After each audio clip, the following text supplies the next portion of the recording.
খলিফাতুল মুসলিমিন হযরত ওমর ইবনুল খাত্তাব রাদিয়াল্লাহু তাআলা আনহুর জামানায়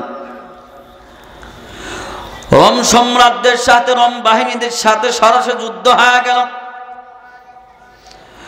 এই যুদ্ধের ময়দানে হযরত ওমর অনেকগুলো সাহাবায়ে কিরামদেরকে পাঠাইলেন। এদিক দিয়া রোম সম্রাট সৈন্যবাহিনীদেরকে ডাক দেখায়, ও আমার সৈন্যবাহিনীরা ভালো করে শুনে নাও।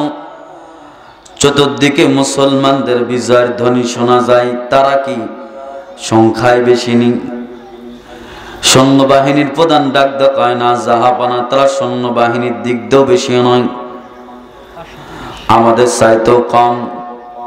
কয় তাইলে তারা কি ট্রেনিং প্রাপ্ত সৈন্য নাকি? কয় না হুজুর, তারা কেউ ট্রেনিং প্রাপ্ত নয়, বরং তারা কৃষক, জমিনের মধ্যে কাজ করে, বাগানের মধ্যে কাজ করে। তাদের নবী যখন, তাদের নেতা যখন ডাক দেয়, তারা হাতের কাছে যা আছে তা না যুদ্ধের ময়দানে ঝাঁপায় পড়ে। সুবহানাল্লাহ, যারা বলেন সুবহানাল্লাহ। রোম সম্রাট ডাক দেখায়, ও সৈন্যবাহিনীর প্রধান সেনাপতি, ভালো করে শুনো না,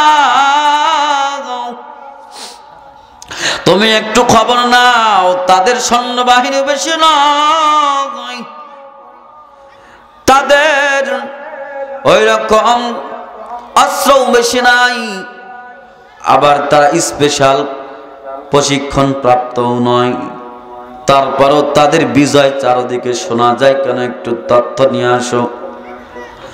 এবার রোম সম্রাটের পক্ষ থেকে এই সেনাবাহিনী যখন চলে গেছেন, মুসলমানরা কেন বিজয় লাভ করে? ফিরে আসার পরে ডাকদা বলে, হুজুর, কয় তাদের সৈন্যবাহিনী আমাদের মতো বেশি নয়, তারা আমাদের মতো ওই রকম ট্রেনিং প্রাপ্ত নয়, আমাদের মতো এরকম দামি দামি দামি দামি তরবারি তাদের নাই, অস্ত্র তাদের নাই, কিন্তু জাহাপানা তারা কেন বিজয় লাভ করে আপনি জানেন? একটা মাত্র কারণ, তারা সকলেই নিজের জীবনকে বিলিয়ে দেওয়ার জন্য যুদ্ধের ময়দানে আসে। আল্লাহু আকবার, যারা বলেন। আর আমাদের সৈন্যবাহিনীরা যখন দেখে অবস্থা খারাপ, তারা পিছন থেকে পালায়ন করে, কিন্তু মুসলমান পালায়ন করে না, বরং তারা বাড়ি থেকে বিদায় নিয়ে আসে, আমরা আর কোনোদিন ফিরবো না, শহীদ হওয়ার আশায় তারা ফিরে আসে। সুবহানাল্লাহ, যারা বলেন। রোম সম্রাট এবার ডাক দেখায়, তাইলে শোনো, এই যে যুদ্ধের ময়দানে এখন তোমরা যাবা, যুদ্ধের মধ্যে আমরা বিজয় লাভ করি আর না করি, কয়েকজন যুবকরে ধরে আনবা, কয়েকজন মুসলমান যুবকরে ধরে আনবা, আমরা তাদের ঈমানকে পরীক্ষা করব, তার ঈমান দেখব, মুসলমানদের ঈমানের পাওয়ার কত। ও মুসলমান, কোন দিকে নজর না, একটু খেয়াল করেন। এবার যুদ্ধ শেষ হয়ে গেল, এ মুসলমান 22 জন যুবককে ধরে নিয়ে আসছে। এ মুসলমান 22 জন যুবককে ধরে নিয়ে আসার পর রোম সম্রাটের দরবারে যখন প্রবেশ করাইছে, রোম সম্রাট তাকা দেখে 22 জন যুবকের মধ্যে একজন সুদর্শন যুবক দেখা যায়। ডাকদা বলে, তোমাদের মধ্যে নেতাকে, আমিরকে?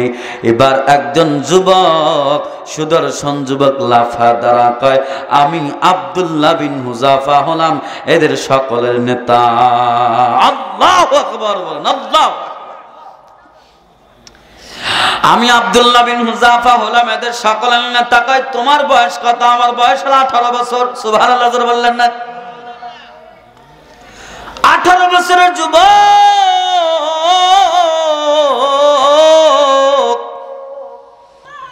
দাঁড়া বলে, আমি হলাম এদের নেতা।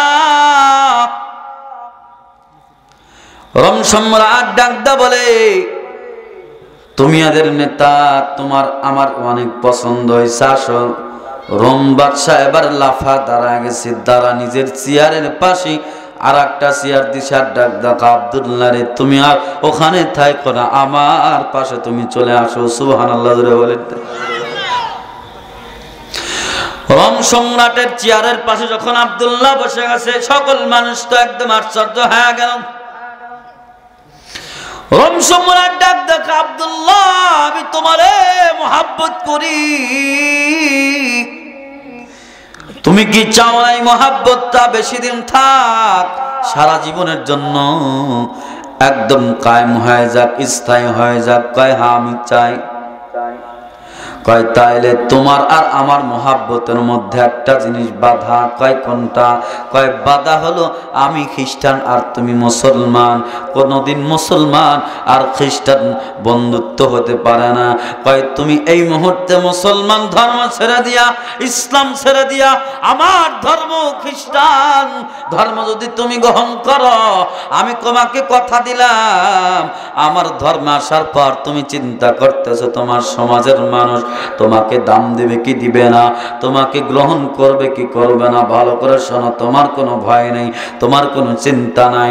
কয় আমার ইসলাম, তোমার ইসলাম ধর্ম ছেড়ে দিয়ে খ্রিস্ট ধর্ম যখন গ্রহণ করবা, আমি কথা দিলাম আমি তোমারে, আমার একটা সুন্দরী মেয়ে আছে, এই সুন্দরী মেয়ের সাথে তোমার বিবাহ দিয়া দিব।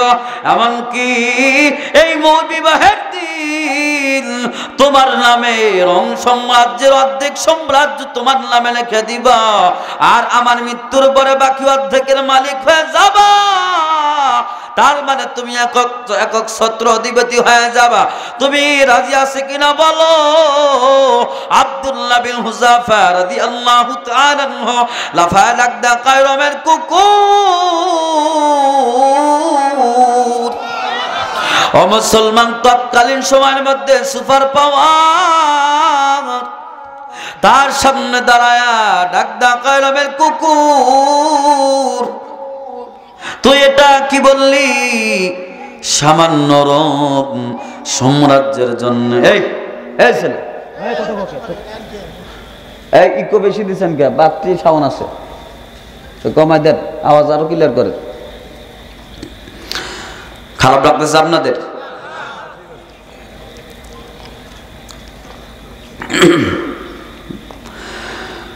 আব্দুল্লাহ বিন হুযাফা রাদিয়াল্লাহু তাআলা আনহু ডাকদা কয়, তুমি এটা কি বললা? আমার ইমানের দাম কি এত কম নাকি? তুমি ভালো করে শোনো, তোমার রং সাম্রাজ্যের জন্য আমার ইমান ছেড়ে দিব, তোমার মতো বোকা আমি না। আর আল্লাহর রাসূল আমাদেরকে বলেছে, যে ব্যক্তি যারা পরিমাণ ঈমান আনবে, ওয়ান পরিমাণ ঈমানের অধিকারী হবে, আল্লাহ অতটুকু ঈমানের বদলতে তার এই দুনিয়ার 10 দুনিয়ার সমান জান্নাতের মালিক তারে বানায় দিবি। সাধারণ এই রোম সাম্রাজ্যের জন্য আর তোমার মেয়ের কারণে আমি ইসলাম ছাড়বো কোশ্চেন কালেও হবে না। শুনে রাখো, তুমি একদম তোমার ধূলিসাৎ হয়ে যাও, তারপরও আমি আব্দুল্লাহ বিন হুযাফা তোমার ধর্ম কখনো গ্রহণ করতে রাজি নাই। সুবহানাল্লাহ। মুসলমানদের কোনো ভয় নাই। কি বলেন, কথা ঠিক না? ঠিক। মুসলমান শুধু ভয় করবে কারে? আরো যদি অবস্থা রাখাও, কারে ভয় করবে? কারে? একমাত্র আল্লাহর। রোমের বাদশাহ যখন কুকুর বলে ডাক দিছে, মনটা খারাপ হয়ে গেল, মেজাজটা খারাপ। রোমের বাদশাহ ঘরের মধ্যে চলে গেল। ঘরের মধ্যে চলে যাওয়ার পরে মুসলমান বন্ধু কোন দিকে নজর নেই। অনুমতি দিল যে আব্দুল্লাহ বিন হুযাফা সহকারে তার সাথীজন সকলকে তোমরা এবার টর্চার শুরু করে এমন ভাবে আঘাত করবা যেন তারা ইসলাম ধর্ম ছাড়তে রাজি হয়ে যায়। নাউজুবিল্লাহ জোরে বলেন। মারতে মারতে একদম রক্তরঞ্জিত করে দিছে। তারপরে আব্দুল্লাহর মুখে একই কথা, ভালো করে শুনে না, আমি আব্দুল্লাহ রে মারতে মারতে মারতে যদি জমিন থেকে সরায় দাও, আমি যদি মারাও যাই, আমি হাসি মুখে আমার জীবন ছেড়ে দিতে রাজি আছি রে, তারপরও আমি মুহাম্মাদের কালেমা ছাড়তে রাজি নাই। রোমের বাদশা বলে এভাবে কাজ হবে না, তাদেরকে জিন্দাখানায় বন্দী করো, আর তাদেরকে কোনো খাবার দিবে না।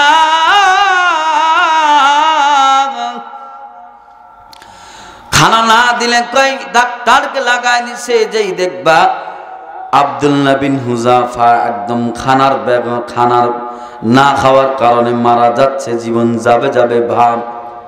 ওই সময় আমার কাছে আসবা, অনুমতি দিলে খাবার দিবা। 7 দিন পর হয়ে গেছে মুসলমান বন্ধুরা আমার। আব্দুল্লাহ বিন হুযাফা রাদিয়াল্লাহু তাআলা আনহু খাইতে পারে না, না খাইতে খাইতে আব্দুল্লাহ বিন হুযাফা এমন দুর্বল হয়ে গেছে রে। এ মুসলমান ডাক্তার তাকায় দেখে রে, আব্দুল্লাহ বিন হুযাফার জীবন যাবে যাবে ভাব।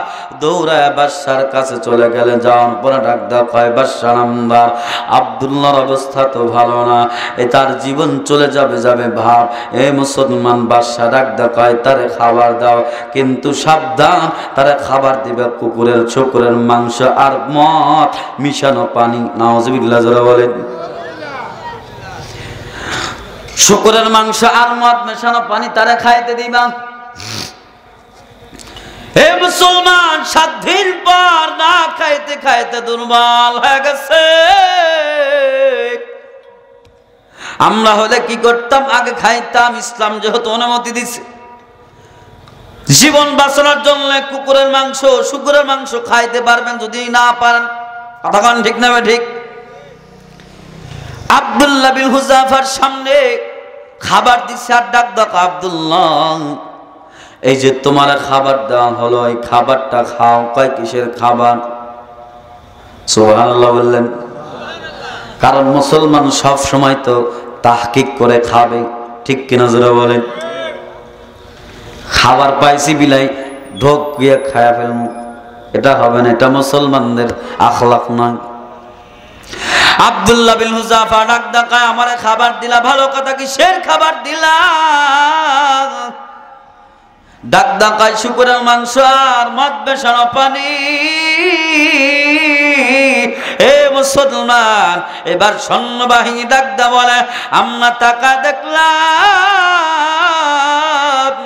আব্দুল্লাহর গায়ে কোনো শক্তি নাই, একদম দুর্বল মানুষ। হে মুসলমান, কিন্তু আব্দুল্লাহ শারীরিকভাবে দুর্বল হলে কি হবে? ঈমানের দিক দিয়ে দুর্বল নয়। এই কথাটা শোনার পর আব্দুল্লাহ লাফায় দাঁড়া গেল রে। লাফায় দাঁড়া যাওয়ার পরে তার পায়ের মাধ্যমে এমন জোরে একটা লাথি মারছে, ও মুসলমান, খাবারটা জমিনের মধ্যে পড়ে গেছে আর পানীয়টা জমিনের মধ্যে পড়ে গেছে। আর আব্দুল্লাহ বলে, আমি না খাইতে খাইতে খাইতে যদি আমার জীবন চলে যায়,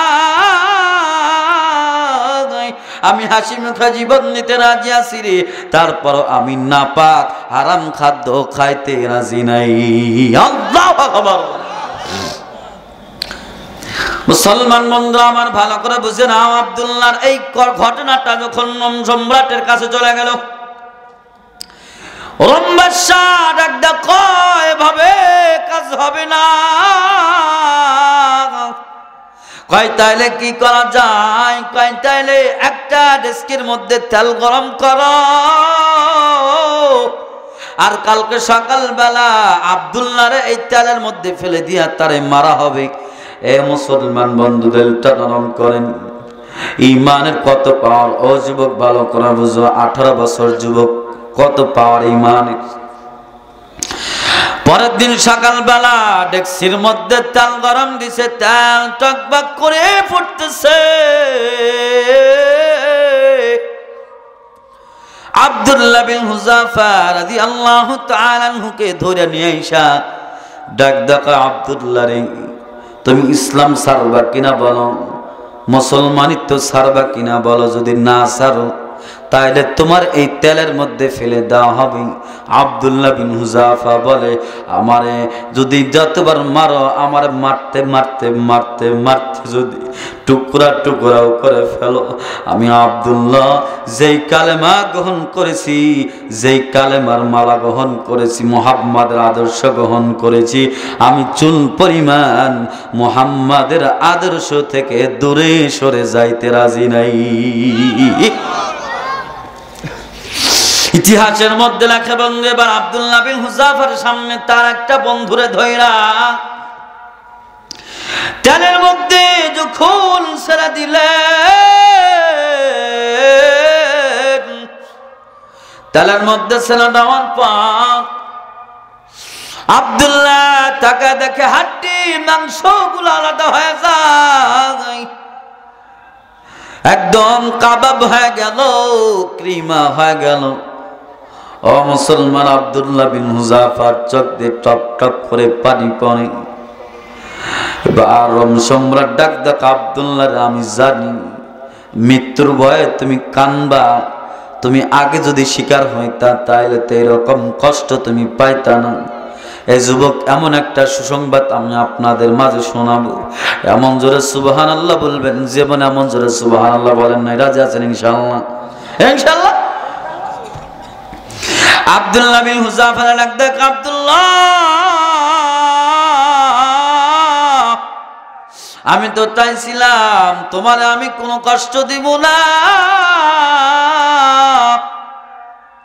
তুমি অযথাই কষ্ট পাইলে আগে যদি স্বীকার করতা তাইলে তো তোমার আমি কোনো কষ্ট দিতাম না, এখন মৃত্যুর ভয়ে কাঁদতেছো। বড় আব্দুল্লাহ ডাক ডাক, আহাম্মক আমি মৃত্যুর ভয়ে কাঁদি না রে, আমি কি জন্য কাঁদি তুমি জানো? কয় কিসের জন্য কাঁদো? কয় আমি দুইটা কারণে আমি কাঁদি। এক নাম্বার কারণ হলো এই যে আমার আগে যেই ভাইডারে তুমি এই তেলের মধ্যে ফেলে দিয়ে মারলা, তুমি কি জানো আমার কে হয়? কয় না না আমি জানি না। কয় আমি আর ও একদিনে মুসলমান হয়েছিলাম, একসাথে আমরা নেক আমলের পাল্লা দিতাম, প্রতিযোগিতা আমরা করতাম, কিন্তু কোনোদিন সে আমার সাথে নেক আমলের পারে নাই, প্রতিযোগিতায় সে আমার সাথে পারে নাই। আরে আজকে সে আমার সাথে আগে বেড়ে গেল, আমার সাথে আগে বেড়ে গেল, আমি তার সাথে পারলাম না। কয় কেন? কয় আমি আব্দুল্লাহর আগে আমার এই ভাইটা, আমার দোস্তটা, আমার মাওলা আহকামুল হাকিমের সাথে দেখা হয়ে গেল, আমার আগে সে আল্লাহর জান্নাতের মধ্যে চলে গেল। আমি তাকায় দেখতেছি রে আমার ভাই আল্লাহর জান্নাতের মধ্যে ঘোরাফেরা করে, এই জন্য আমি কাঁদি রে। আর দুই নাম্বার কারণ আমি কেন কাঁদি তুমি জানো? কয় কেন কাঁদো? কয় ওরম সম্রাট দুই নাম্বার কারণ এই জন্য আমি কাঁদি। কয় আল্লাহ শুধুমাত্র আমারে একটা মাত্র জীবন দিছে রে, আল্লাহ যদি একটা জীবন না দিয়া আমার মাথায় যতগুলো চুল আছে, লক্ষ লক্ষ কোটি কোটি গুণ জীবন যদি আল্লাহ আমার দিত, আমি লক্ষবার ইসলামের জন্য, দ্বীনের জন্য জীবন আল্লাহর রাস্তায় বিলিয়ে দিতাম। কিন্তু আল্লাহর কাছে আফসোস, আল্লাহ শুধুমাত্র আমারে একটা জীবন দিছে, আর আমি একটা জীবন ইসলামের জন্য বিলাই দিচ্ছে। আফসোস, আল্লাহ যদি 1 লক্ষ জীবন আমাকে দিত, আমি 1 লক্ষ বার ইসলামের জন্য, দ্বীনের জন্য, নবীর জন্য শহীদ হয়ে যাইতাম। সুবহানাল্লাহ। এটা হলো মুমিনের পাওয়ার, ঠিক কিনা তোরা বলেন? আর এখন যুবকদের পাওয়ার দেখলে মনে হয় আমার হাদিয়ারটা হাদিয়া ওরে হরলিক্স খাওয়াইলে ভালো হয়, কথা কয় না কেন? হাইটে যাইতেই পড়ে যায়। এই যুবক দিয়ে কিছু হবে না, এই জাতি দিয়ে, কথা বলে ঠিক না ঠিক? যেই যুবকদের ঝংকারে তৎকালীন সময়ে পারস্য সুপার পাওয়ার রোম সম্রাট কেঁপে যাইতো, কথা বলে ঠিক না ঠিক? কথায় কথা মনে পড়ে গেছে, বলবো নি, শুনবেন? হ্যাঁ, তৎকালীন সময় সুপার পাওয়ার ছিল পারস্য। হযরত ওমর ইবনুল খাত্তাব রাদিয়াল্লাহু আনহুর জামানায় আল্লাহ নবীর 2 জন সাহাবীকে পারস্য দখলের জন্য পাঠাইছে। আল্লাহু আকবার। কয়জন? এজন্য কোন কয়জন? 2 জন। আমেরিকা দখল খাওয়ার জন্য যদি আটগড়িয়াতে 2টা যুবকরে পাঠান, মানুষ পাগল বলবে না ছাগল বলবে? হ্যাঁ, এটা সম্ভব?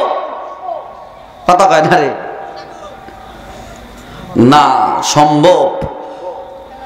যেটা দেখায় দিছে পুরা বিশ্বরে, মুসলমান যদি আজও ইমানের বলে বলিয়ান হয়, এইরকম এক আমেরিকা কেন, হাজারো আমেরিকাকে চুবানো সম্ভব, কথা বলো ঠিক না ঠিক? যেমন দেখা দিছে আমার মোল্লা ছাত্র ভাইয়েরা, কথা কয় না? আফগানের ভাইয়েরা দীর্ঘ 19 বছর যুদ্ধ করার পরে যারা যেই মোল্লাদেরকে নাক শিকটাইতো, দেখলে দেখলে তাদেরকে দূরে সরায় দিত। যেই মোল্লাদের কিছুই গোনার মধ্যেই ধরতো না, সেই মোল্লাদের সাথে সেই মোল্লারাই তাদেরকে নাকানি চুবানি খায়া দেশ থেকে বিতাড়িত করছে। কথা বলো ঠিক না? ঠিক জোরে বলো, সম্ভব কি না? তবে সম্ভব হবে শুধুমাত্র যদি আমার আপনার ঈমানটা শক্তিশালী হয়। কথা বলেন ঠিক না? দুইজন সাহাবীরে পাঠাইছে, যাও। একজন হলো হুযায়ফাতুল ইয়ামান, আর একজন হলো রবি ইবনে আমের। সুবহানাল্লাহ বলেন। তারা আবার তরবারি নিছে কি? রবি ইবনে আমের তরবারিটা ভাঙ্গা, ধার নাই, বোতা। সুবহানাল্লাহ দেখুন। পারস্যের দরবারে যাওয়ার সামনে কয় আসসালামু আলাইকুম। কয় কি তোমাদের চেহারা সুরত তো দেখা কেমন যেন লাগতেছে, জামা ছেঁড়া, তোমরা কি জন্য আসছো? আমরা হলাম নবীর সাহাবী। সুবহানাল্লাহ। আর যারা কয় না রে সুবহানাল্লাহ, এটা সবচাইতে বড় ডিগ্রি পৃথিবীতে, আর চাইতে বড় ডিগ্রি আর নাই। কথা বলেন ঠিক না? ঠিক। সাহাবী কয় তোমরা কিসের জন্য আসছো? কয় আমরা পারস্য দখল করার জন্য আসছি। সুবহানাল্লাহ বলেন। তাকায় দেখতেছে যে তোদের চেহারার সাইজ, জামার যে সাইজ, কি নিয়ে তোরা পারস্য দখল করবি? আগে ঢুকে দিয়ে দেখ দখল করি কিভাবে। কয় না, ঢোকার অনুমতি নেই। একজন কয় অনুমতি নিয়ে আসি। এর মাঝখানে রবি ইবনে আমের ছোট তরবারি, ভোতা তরবারির দাঁড় দিচ্ছে। সুবহানাল্লাহ।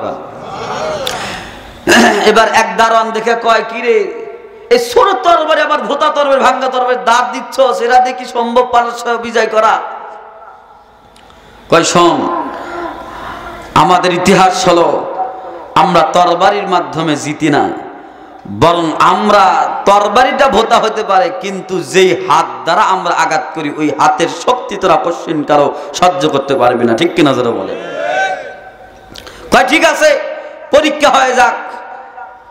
এবার রবি ইবনে আমের ডাক দেখায়, শোনো, তোমাদের পারস্যের মধ্যে সবচাইতে বড় যেই ঢাল, শক্তিশালী ঢাল নিয়ে আমার সামনে ধরো। পারস্যের সবচাইতে শক্তিশালী ঢাল, যেই ঢালটা কেউ কোনোদিন ভাঙতে পারে নাই। আল্লাহ নবীর সাহাবী রবি ইবনে আমের আল্লাহু আকবার, বিসমিল্লাহ, আল্লাহু আকবার বলে একবার মারতে দেরি হয়েছে, এই সবচাইতে শক্তিশালী ঢাল টুকরো টুকরো হয়ে ছিঁড়ে ছিঁড়ে যাইতে দেরি করেন। আল্লাহু আকবার, আল্লাহু আকবার। পারস্যের বাদশা এবার আশ্চর্য হয়ে গেল, কি ব্যাপার? মানুষদেরকে দেখতে অত্যন্ত খাটো মানুষ, অত্যন্ত চিকন মানুষ, আবার তাদেরকে দেখলে মনে হয় ক্ষুধার্ত, কিন্তু তাদের হাতের মধ্যে এত শক্তি। এবার তাদেরকে পারস্যের রাজ্যের মধ্যে ঢোকার অনুমতি দিল। সুবহানাল্লাহ বলেন। রাষ্ট্রের মহামান যেহেতু, এই জন্য তাদের সামনে দস্তরখান দিয়া দিল। দস্তরখান দিয়া দেওয়ার পর মুসলমান ভালো করে বুঝে নাও, কোন দিকে নজর নাই, ভালো করে বুঝো, দিলটা একটু নরম করো। দস্তরখানের মধ্যে আল্লাহর নবীর সাহাবী হযরত হুযায়ফাতুল ইয়ামান, তার হাত থেকে এক লোকমা খানা যখন দস্তরখানে পড়ছে, আল্লাহর নবীর সাহাবী হযরত হুযায়ফাতুল ইয়ামান এই খানাটা যখন তুলতে লাগবে, হাতটা ধরে ডাক দেখায়, না না তোলা যাবে না, অনুমতি নাই। কয় তোমরা যদি এই দস্তরখানের খানাটা উঠায়া খাও, তাইলে পারস্যের রাজ্যের কোনো মান মর্যাদা থাকবে না, মান মর্যাদা ধূলিসাৎ হয়ে যাবে। কয় তাইলে কি করবে? কয় না, তোলা যাবে না। হুযায়ফাতুল ইয়ামান বলে যে আতরুকু সুন্নাতা হাবিবি লিহাউলাইল হুমাকা। এ মুসলমান বন্ধুরা আমার, আল্লাহ নবীর সাহাবী হযরত হুযায়ফা ডাকদা বলে, তোমরা শোনো, তোমাদের মতো আহাম্মুকের জন্য আমার পয়গম্বর বিশ্বনবী মুহাম্মদ সাল্লাল্লাহু আলাইহি ওয়াসাল্লামের সুন্নাত আমরা কখনো বাদ দিতে রাজি নাই। আল্লাহু আকবার। এটা হলো সাহাবী। এবার বাদশার মহলে যখন ঢুকবে, বাদশার মহলে ঢোকার জন্য একটা ছোট দরওয়াজা আছে। এই দরওয়াজায়, ছোট দরওয়াজা যেহেতু মাথা ঝুঁকায় ঢুকতে হয়, তার মানে যে ঢুকবে মাথার ঝুঁকাইলে বাদশারে সেজদা দেওয়া হবে। কিন্তু আল্লাহ নবী সাহাবী হযরত রিবি ইবনে আমের খেয়াল করলেন যে বাদশার দরবারটা অত্যন্ত ছোট দরবার, গেটটা অত্যন্ত ছোট, এই জন্য ঢুকলে মাথা ঝুঁকায় ঢুকতে হবে। এই জন্য রিবি ইবনে আমের আগে বাম পা দিলেন, এরপরে কোমরটা নিচু কইরা বুক টান কইরা ঢুকা গেলেন। সুবহানাল্লাহ করে বলেন। কোমর নিচু করছে কিন্তু মাথা ঝুঁকায় নাই, তার মানে বোঝা গেল এই মাথা ঝুঁকানোর একমাত্র মালিক কে? আর যারা আওয়াজ করে বলো কে? কোন বাবা, কোন খাজা বাবা, কোন দয়াল বাবা, কোন ল্যাংটা বাবা? একমাত্র মালিক কে? যারা আওয়াজ করে বলো কে কে কে? আল্লাহ। এর মধ্যে কোনো সন্দেহ আছে? আর যারা কোন আছে? নাই। হযরত হুযায়ফাতুল ইয়ামিন কি করলেন? তিনিও বাম পা দিয়া আগে দিলেন, কোমরটা নিচু কইরা টান টান করে বুকটা টান করে মাথার উঁচা করে ঢুকা গেলেন। সুবহানাল্লাহ জোরে বলেন। তাকায় দেখতেছে বাদশা উপরে বসে আছে, সকলে নিচে দাঁড়ায় আছে। এবার আল্লাহর নবীর সাহাবী হযরত হুযায়ফাতুল ইয়ামান ডাক দিয়ে বলে, আপনি বাদশা আর আমরা পূজা হওয়ার কারণে আপনি উপরে থাকবেন, আমরা নিচে থাকবো, আপনি বসে থাকবেন, আমরা দাঁড়ায় থাকবো। আমার নবী এটা শিক্ষা দেয় নাই, আপনি দাঁড়ায় থাকলে আমরাও দাঁড়ায় থাকবো, আপনি বসলে আমরাও বসবো। আল্লাহু আকবার জোরে বলেন। মুসলমান বন্ধুরা আমার, ভালো করে বুঝো, কোনো দিকে নজর নাই। এই কথা শোনার পর পারস্যের রাজার মেজাজটা গেল খারাপ হয়ে, ডাক ডাকা এদেরকে তাড়াতাড়ি দূর কর। তবে এদেরকে দূর করবি লাঞ্ছনার সাথে দূর করতে হবে। কিভাবে লাঞ্ছনা করব? ওই যুগের একটা সিস্টেম ছিল, যাদেরকে লাঞ্ছনা করত, অপমান করত, তাদের মাথায় টুকরির মধ্যে মাটি উঠায় দিয়া তাদেরকে দরবার থেকে বাহির করে দিত। আল্লাহ নবীর দুইজন সাহাবী হযরত হুযায়ফাতুল ইয়ামান আর রিবি ইবনে আমের এ মুসলমান এদেরকে কি করলেন জানেন? এদের মাথায় টুকরির মধ্যে মাটি উঠায় দিয়া এদেরকে অপমান করে যখন বাহির করে দিবে, আল্লাহ নবীর দুইজন সাহাবী তাদের মুখের মধ্যে কোনো লাঞ্ছনার ভাব নাই, তাদের মুখের মধ্যে কোনো দুঃখ নাই, বরং আল্লাহ নবীর দুইজন সাহাবীর মুখের মধ্যে মুস্কি হাসি দেখা যায়। সুবহানাল্লাহ। রবের বাদশা ডাক দেয়, ও আল্লাহ নবীর সাহাবীরা, তোমাদেরকে আমি লাঞ্ছনা করে বাহির করে দিলাম, তোমরা তো তোমাদের চেহারার মধ্যে কোনো লাঞ্ছনার ভাব দেখা যায় না, তোমার চেহারার মধ্যে হাসি কেন দেখা যায়? এবার আল্লাহ নবী দুইজন সাহাবী হুযায়ফাতুল ইয়ামান আর রিবি ইবনে আমের ডাক দিয়ে বলে, শোনো ও পারস্যের বাদশা, আমরা এই জন্য হাসি, তুমি আমাদের মাথায় ওই টুবরির মধ্যে মাটি উঠা দিয়া লাঞ্ছনা করো নাই, বরং আমাদের মাথায় পুরা পারস্যের মাটি তুলে দিছ।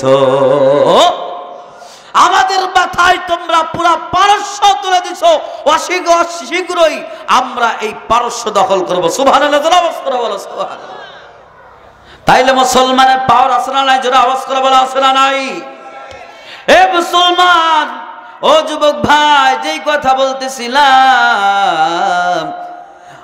যুবকদের মাধ্যমে ইসলাম যতটুকু শক্তিশালী হয়েছে, একজন মনীষীর কথা না বললেই নয়। এই যুবকদেরটা নরম করা কোনো দিকে নজর নেই। আল্লাহ নবীর একজন সাহাবী হযরত ওমর ইবনুল খাত্তাব রাদিয়াল্লাহু তাআলা আনহু, কে সেই ওমর? এ মুসলমান বন্ধুরা আমার, পয়গম্বর বলে, লাউ কানা বাদি নাবিয়্যুন লাকানা ওমর, আমি হলাম শেষ নবী, আমার পরে কোনো নবী নেই, আমার পরে কোনো নবী হইলে সেই নবী হয়তো হযরত ওমর। সুবহানাল্লাহ বলে। আল্লাহর পয়গম্বর বলে, হযরত ওমর যেই রাস্তায় একবার যায় শয়তান 40 দিন পর্যন্ত এই রাস্তায় যাওয়াইতে প্রায়তে সাহস পায় না। সুবহানাল্লাহ বলেন। এখানেই শেষ নয়,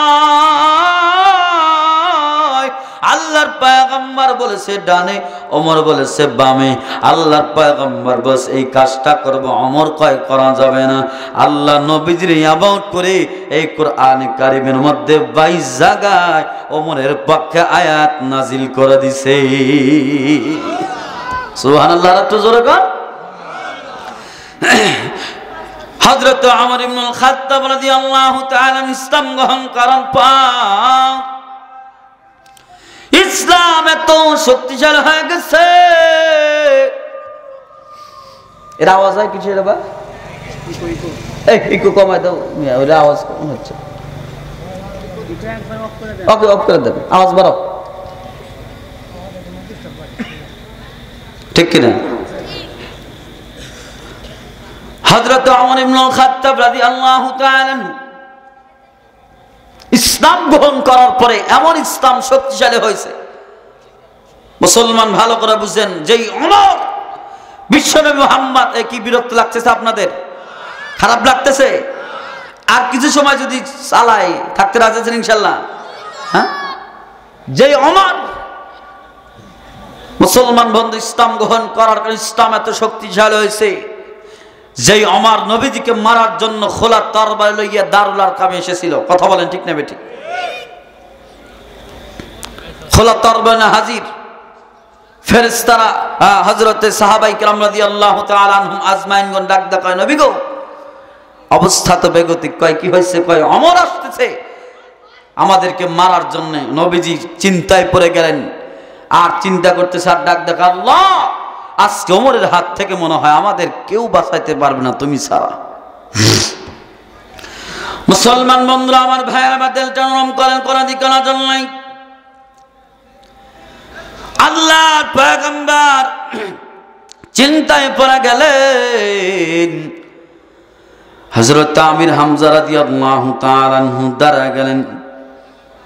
তারা ডাক দেয়, কয় ভাতিজা চিন্তার কোনো প্রয়োজন নাই, আমি আমির হামজা এই দারুল আরকামের সামনে দাঁড়া গেলাম, আর আমি ঘোষণা করে দিলাম ওমরের মতলব যদি ভালো থাকে তাহলে আজকে দারুল আরকামে আসবে, আর যদি মতলব ভালো না থাকে আল্লাহ আমি আমির হামজারে এমন ক্ষমতা দিছে রে যে আমি আমির হামজা এক ওমর কেন শত ওমরকেও শায়েস্তা করার ক্ষমতা রাখি।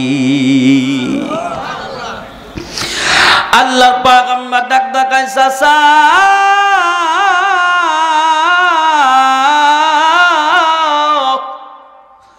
জন্মের আগে বাবা হারাইলাম, বাবার চেহারা দেখে নাই গো চাচা, জন্মের আগে মাও হারাইলাম, মারও দেখি নাই, আমার পয়গম্বর তো ইয়াতীম। আল্লাহ নবী গাছের নিকটে বসে ডুকরে ডুকরে কাঁদে। আব্দুল মুত্তালিব ডাক দেয়, নাতি রে তুমি কেন কাঁদো, কেন কাঁদো? আল্লাহর পয়গম্বর ডাক দেয়, না দাদা আমার মাও নাই, আমার বাবা নাই, দুনিয়া থেকে চলে গেছে, কে আমার গোসল করায় দিবি, কে আমার খানা খাওয়ায় দিবি? এবার আব্দুল মুত্তালিব ডাক দেয়, না তীরে চিন্তার কোনো প্রয়োজন নেই, আজকের পর থেকে তোর মা নাই কি হয়েছে, তোর বাবা নাই কি হয়েছে, আমি আজকের পর থেকে তোর মা, আমি তোর বাবা, আজকের পর থেকে আমি তোরে গোসল করায় দিব, আমি তোরে খানাও খায় দিব, এমনকি আজকের পর থেকে আমি আব্দুল মুত্তালিবের বুকের লইয়া তুই ঘুমাইবি। পয়গম্বর নবী সাল্লাল্লাহু আলাইহি ওয়াসাল্লাম ডাক দেয়, চাচা আপনার যদি কিছু হইয়া যায় আমি কারে চাচা বলে ডাক দিব? আপনার চাচা বইলা ডাক দিয়া বাবার সাথ গ্রহণ করে জিগো চাচা, ও চাচা আপনি ওমরের সাথে পারবেন না। হযরত ওমর ইবনুল খাত্তাব রাদিয়াল্লাহু তাআলা আনহু ঘরের দরজা হাজির। আল্লাহ নবী ডাক দেয়, ঘরের দরজা খুলে দাও। সাহাবী ঘরের দরজা খুলে দিলেন। ও মুসলমান সাহাবী তাকায় দেখে হযরত ওমরের চেহারার মধ্যে রাগ ফুটে উঠে গেছে, কপালটা বেয়ে টপ টপ করে ঘাম পড়তেছে, চেহারাটা লালময় হয়ে গেছে। সাহাবায়ে কেরাম রাদিয়াল্লাহু তাআলা আনহু মুসলমান ভয় কাঁপতেছে, কিন্তু আল্লাহর নবীর চেহারার মধ্যে কোনো ভয় নেই। আল্লাহ নবীর চেহারার মধ্যে মুস্কি হাসি দেখা যায়। সুবহানাল্লাহ জোরে বলেন। সাহাবায়ে কেরাম রাদিয়াল্লাহু তাআলা আনহুম ডাক দেয়, নবী গো আপনি কেন হাসেন? আমরা কাঁদতেছি, আপনি কেন হাসেন? এ মুসলমান, আল্লাহর পয়গম্বর বলে আমরা আমি যা জানি তোমরা তা জানো না। এ মুসলমান, ভালো করে বুঝে নাও, আল্লাহর পয়গম্বর বলে তোমরা ওমরের মধ্যে ভয় দেখতেছো, কিন্তু আমি নবী ওমরের সিনার মধ্যে হেদায়েতের নূর দেখতেছি। আল্লাহর পয়গম্বর এবার নিজের চাদরটা ওমরের জন্য বিছায় দিলেন।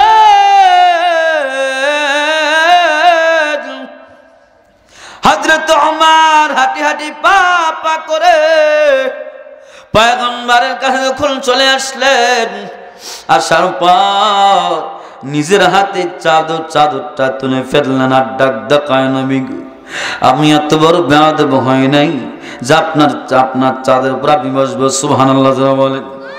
হযরত ওমর ডাক দেখায়, নবী গো, আমি আপনারে বাড়ার জন্য আসি না, নবী আমি আপনার হাতে হাত রেখে মুসলমান হওয়ার জন্য আসলাম। নবী আমাকে মুসলমান বানায় দেন। আল্লাহ নবী হযরত ওমরকে মুসলমান বানায় দিলেন। মুসলমান বানায় দেওয়ার পর মুসলমান ভালো করে বুঝে কোনো দিকে নজর নেই।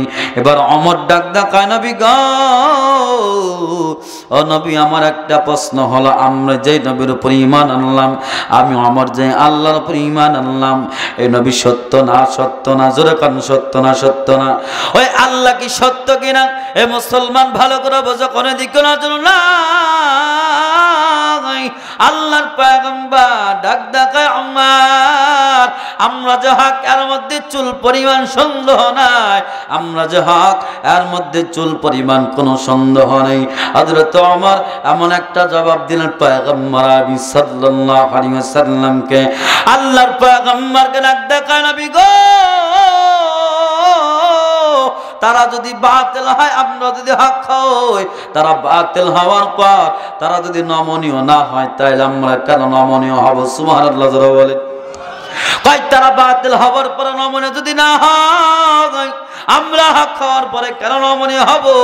ও নবী গো, আজকের থেকে আমরা আর ঘরের মধ্যে বসে থাকবো না। আজকের পর থেকে চলেন আমি ওমরের নেতৃত্বে কাবার চত্বরে যাব। কাবার চত্বরে যাওয়ার পর ও নবী, আজকে প্রকাশ্যে ইসলামের দাওয়াত আমি ওমর দেব। আল্লাহু আকবার জোরে বলেন। আল্লাহর পয়গম্বর ডাক দেখায়, বাবা ওমর, ওমর এখনো সময় আসে নাই। তাদের হাতে দারুণ দোয়া, তাদের হাতে সংসার, তাদের হাতেই প্রশাসন, তাদের হাতেই পুলিশ। কথা কান ঠিক কিনা? পরিস্থিতি এমন কিনা? আরে কথা কানা ভয় পাইতেছেন নাকি? তাদের হাতেই সব। ওমর আবার একটা জবাব দিছে, ডাক দেখায়, নবী গো, আগের দিন ভুলে যান, আগের দিন বাগে খাইছে, আজকে ইসলামের মধ্যে বল আসছে। আমি তাকায় দেখবো ওমরের সামনে ইসলামের দাওয়াতকে, কোন মায়ের ছেলের বুকের বাটা বড় হয়েছে, আমার সামনে ইসলামের দাওয়াতকে ঠেকায় দিবে। আমি আমার জীবিত থাকা অবস্থায় ইসলামের দাওয়াতকে ঠেকায় দেওয়ার জন্য কোন মায়ের সন্তান, বাপের সন্তান মক্কার মধ্যে জন্ম হয় না। আল্লাহু আকবার জোরে বলো, আরো জোরে কোন আল্লাহু আকবার। ইসলাম শক্তিশালী হয়েছে না হয় নাই? আরো জোরে কোন। আর একটু শোনেন, রাগ করতেছেন আপনারা? মুআজ্জাজ মুহতারাম, আমার আপনার জিন্দেগির হায়াত অত্যন্ত দামি একটা জিনিস, অত্যন্ত দামি হায়াত। কেউ যদি একই ভাই একদিনে জন্মগ্রহণ করেছে, আবার একই দিন ইসলাম গ্রহণ করেছে, কিন্তু এক ভাই 1 বছর পরে মারা গেছে, এক ভাই 1 বছর আগে মারা গেছে, রাসূল বলে যে ভাই 1 বছর পরে মারা গেল আর যে ভাই 1 বছর আগে মারা গেল, এই দুই ভাইয়ের আমলের মধ্যে আসমান আর জমিন পার্থক্য। সুবহানাল্লাহ। যেহেতু আসমান আর জমিন পার্থক্য আমলের, তার মানে জান্নাত ও আসমান আর জমিন পার্থক্য। সুবহানাল্লাহ। এই জন্য মুসলমান বন্ধু, হায়াতের জিন্দেগির অনেক কয়টা স্টেপ আছে। কি খারাপ লাগতেছে আপনাদের? বিরক্ত হচ্ছেন? ভালো করে বুঝি, হায়াতের জিন্দেগির অনেক কয়টা স্টেপ আছে, অনেক কয়টা হিস্সা, অংশ আছে। তার মধ্যে রাসূল আকরাম সাল্লাল্লাহু আলাইহি ওয়াসাল্লাম বলেন, তোমার হায়াতের জিন্দেগির 5টা জিনিস ঘটে যাওয়ার আগে 5টা জিনিসকে তোমরা মূল্যায়ন করো। সুবহানাল্লাহ বলেন। কয়টা জিনিস? 5টা জিনিস আসার পূর্বে 5টা জিনিসকে তোমরা মূল্যায়ন করো। 1 নাম্বার, আল্লাহর রাসূল বলে শাবাবাকা ক্বাবলা হারামিক, ও যুবক তোমার যৌবন কালকে তুমি হেফাজত করো, মূল্যায়ন করো বার্ধক্য আসার পূর্বে। ঠিক কি না জোরে বলো। কারণ কি মুসলমান ভালো করে বোঝেন, যৌবনের এমন একটা দাম, এমন একটা দাম, যৌবনের শক্তি কোন দলের পক্ষে যদি চলে যায়, আমাদের দেশের কথাই বলি, যেই নেতার পক্ষে যৌবনের শক্তি বেশি ওই নেতার পাওয়ারই অন্যরকম। কথা বলেন ঠিক না ঠিক? ওই নেতার দ্বারের কাছে যাওয়া যায় না। হে যুবক, তুমি কার জন্য তোমার যৌবনটা কালটারে তুমি বিলায় দিচ্ছ? যৌবন এমন একটা শক্তি, মানুষ যেই শক্তিটারে হারাইতে চায় না। কথা কান ঠিক হারাইতে চায় না। এই জন্য রাস্তাঘাটে ওয়াজের পোস্টার যত দেখবেন না, যৌবন ধরে রাখার পোস্টার যেমন অলিগলিতে আছে। কথা বলেন ঠিক না ঠিক? এই যৌবনের শক্তি এমন একটা শক্তি, জোরে আওয়াজ করা কান এই যৌবন দিয়েছেন কে? আর জোরে কান কে? আল্লাহ। কে সিখা কি প্রেমত কান खाक अपनी जिंदगी को जवानी करूं फिदा उस पर के जिसने दी जवानी को। कवि বলেছেন তোমার যৌবনের মালিক শুধুমাত্র আল্লাহ। এই যৌবনটারে শুধুমাত্র তুমি বিলাইবা শুধুমাত্র কার জন্য? আর ধরে কোন কার জন্য? আল্লাহর জন্য। এর যুবক, এই যৌবনের শক্তি যদি ইসলামের পক্ষে কাজ করে, ইসলাম এমন শক্তিশালী হয়ে যাবে। হে মুসলমান বন্ধুরা আমার, সাহাবায়ে কেরাম রাদিয়াল্লাহু তাআলা আনহুমদের মাঝে অধিকাংশ সাহাবায়ে কেরাম ছিলেন যুবক। আল্লাহর রাসূল বলেন সাহাবায়ে কেরাম যুবকদের মাধ্যমে আমার ইসলাম যতটুক শক্তিশালী হয়েছে, অন্য কোন মানুষের দ্বারা আমার ইসলাম ততটুকু উপকৃত হয় নাই। সুবহানাল্লাহ, ঠিক কি না? যুবকদের দ্বারা ইসলাম যতটুক শক্তিশালী হয়েছে, পৃথিবীতে এইরকম শক্তিশালী এরকম উপকার কোন মানুষের দ্বারা হয় নাই। কিন্তু আজকে যুবক যেখানে গেছে বিজয় ছিনে এনেছে। আজকে আমরা পৃথিবীতে বিশ্বের মধ্যে সবচাইতে বেশি মুসলিম হলাম। আমরা এখন বর্তমান অবস্থান করতেছি 200 কোটির ঊর্ধ্বে মুসলিম। পৃথিবীতে কোন সময় একসাথে এতগুলো মুসলিম একত্রিত হয় নাই। ঠিক কিনা যারা বলেন? কিন্তু এতগুলো মুসলমান থাকার পরও আজকে আমরা নিষ্পেষিত, পদদলিত, নির্যাতিত। কথা বলেন ঠিক না বেঠিক? কিন্তু বদরে কি এই 200 কোটি মুসলমান ছিল? উহুদের ময়দানে কি 200 কোটি মুসলমান ছিল? হুনাইনের ময়দানে 200 কোটি মুসলমান ছিল না। মাত্র হাতে গোনা কয়েকজন সাহাবায়ে কিরাম ছিলেন।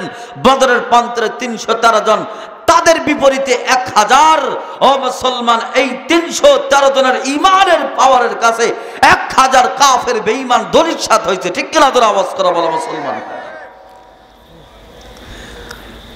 এরা তো তরবারির পাওয়ারে নয়, এটা হলো ঈমানের পাওয়ার।